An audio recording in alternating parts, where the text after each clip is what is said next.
Fingers crossed. It'll be a new recipe for me. Alright. Just going to get a bit more of the caramel. Waste not, want not. Again, guys, I say it quite a lot. It is advised, literally, you want to get yourself one of these. And it is amazing how much you'll find that you'll be able to take out cake mix out of tins, and how much you don't realise that you're possibly wasting just by not being able to scrape it fully out the tin or fully out the bowl. I do notice it myself, and I wouldn't say it if I didn't find it something that is actually quite helpful and useful. In goes the caramel already done. As I said, I've not done it with caramel. I normally use the condensed milk to create the ice cream, so this is going to be an interesting mix.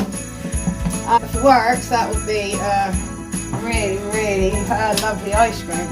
I'm just going to literally whisk the caramel into the cream, Sorry if my machine sounds a little bit clinky, it does need a service. Unfortunately, the problem I have is I was giving it, and the person that we were giving it was something they didn't want. So, receipts, unfortunately, I don't have. Oh, this isn't looking too bad now. Right. Let's stop that in a minute. Right, as that's still a little bit runny, I'll just show you that. There we go. See it just broken off. What I'm going to do now is my very own mincemeat, which you can purchase from my WhatsApp. I will include the details if you're interested. I do have Christmas puddings that are when you mature.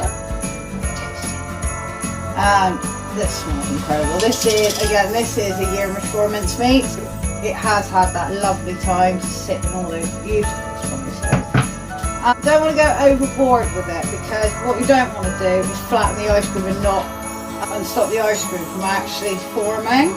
So I'm going to start with hopefully, normally I would fold this through the ice cream, but as obviously it's quite sticky and a bit like the caramel we just put in, I think we'd be better off mixing it through. So I'm going to go with 2 tablespoons, because again, we don't want to overload it like we did with my cake that I experimented with. I know I put too much in it, I just got carried away, and what was left in the jar was not really worth leaving. Cake still tasted nice though, a few little tweaks, and I think we could actually have it, so we'll be having a go at that again. Alright, I'm just going to add a little bit more, because it wasn't quite a spoon. Alright, that's it. I'm tending not to add too much of this. If you noticed, I've not added sugar for obvious reasons, and I've not added the vanilla essence, which is what I'd normally add, again for obvious reasons. So, back down again. Again, we're aiming for some soft peaks. So what I'm going to do while this is whisking away, I'm just going to rinse off my spatula, because I'll be needing that, and I actually don't know when the other one's gone to. Show you what sort of consistency we're looking for with the ice cream. Just pour you around here. So ideally you want that sort of consistency, almost stiff peaks but not quite stiff peaks. Right, and that's it guys, that's it, that's all you need to do. And I've got to say, I'm actually really impressed with the flavour. I just hope it freezes correctly. That'll be the next thing. So I'm just going to take this, make sure it's not want not. See, I think one of the reasons that I'm actually looking forward to this is I am a big rum and raisin fan. And I've got to be honest, palette and pasture do a beautiful rum and raisin, which I love because it's just full of flavour. And I also am a fruit nut fan, so you know this is appealing to me more than. Come on, come. This is appealing to me actually more than a Christmas pudding. Also, after having a Christmas meal, alright, there we are. I think that's as much as I'm going to get off of that. Just take this out.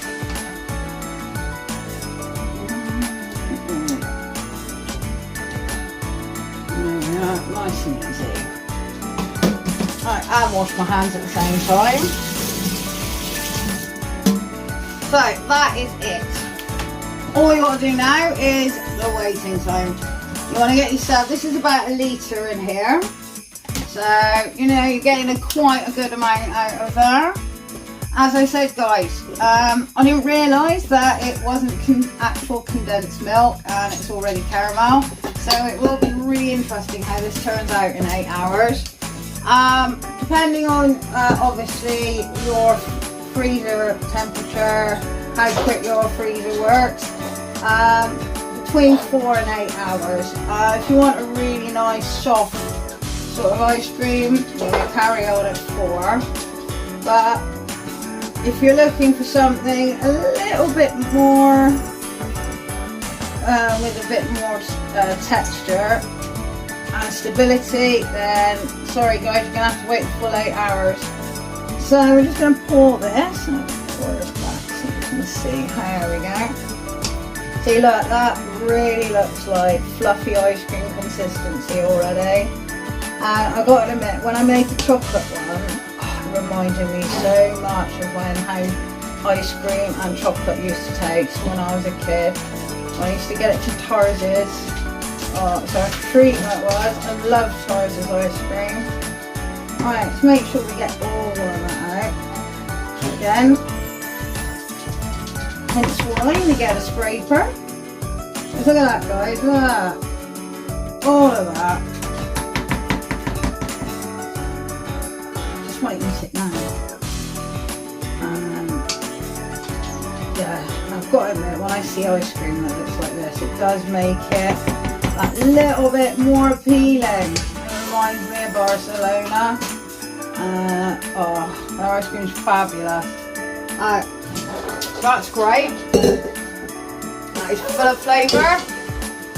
Right, all we need to do now, guys, that's it. It's all we need to do is pop it in the freezer and forget about it. Don't think about it. The more you think about it, the longer it's going to take. So, there we are. Christmas ice cream done. And I'll be back to share with you in 8 hours how this came out. Have a lovely Christmas, guys. If you don't pop in and tune in to me later, I'm going to do a couple of lives to check you're all set up. All my dog's piece of crap. I will be doing a couple of lives to check in with you all. For any of you that may be having Christmas alone and just want to say hi, I'll be there. And come and talk to me if you want to, or laugh at me, whatever. But wishing you all the best, and I hope to see you next year. Cheers, everyone.